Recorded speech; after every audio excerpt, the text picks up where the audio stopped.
আপনি যাকে আপন মনে করেন না কেন, আমাদের সম্পর্ক আছে বাবার সাথে, মায়ের সাথে, স্ত্রী সন্তানদের সবার সাথে, আমাদের হক আছে, অধিকার আছে, সব ঠিক আছে।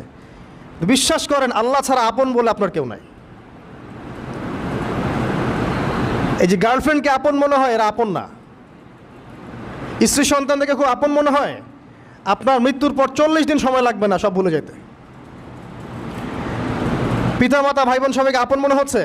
পিতামাতার স্থান বাবা মার পরে, আল্লাহ রসুলের পরে, সেটা ঠিক আছে, কিন্তু আপন আল্লাহ ছাড়া তারা নন। আপনি তাদের মনোপুতভাবে নিজে প্রতিষ্ঠিত হতে পারবেন না, তারা আপনাকে চিনবে না।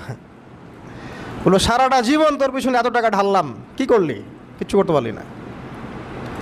আবার এখন যারা পিতামাতা হয়েছেন, সন্তানদেরকে আপন মনে হচ্ছে, দেখবেন এই সন্তানকে আপনি আপনার মনোপুতভাবে সম্পত্তি দিতে পারবেন না, ভরণ পোষণ দিতে পারবেন না। এই সন্তান বড় হয়ে আপনাকে বৃদ্ধাশ্রমে পাঠিয়ে দিতে পারে, নাউজুবিল্লাহ। অথবা আপনার সাথে এই সন্তানই খারাপ ব্যবহার করবে। আপন মনে হচ্ছে? আল্লাহ ছাড়া কেউ আপন না। আল্লাহ ছাড়া আপন কেউ না, আর আল্লাহ ছাড়া সত্যিকার অর্থে আপনাকে আমাকে ভালো কেউ বাসে না।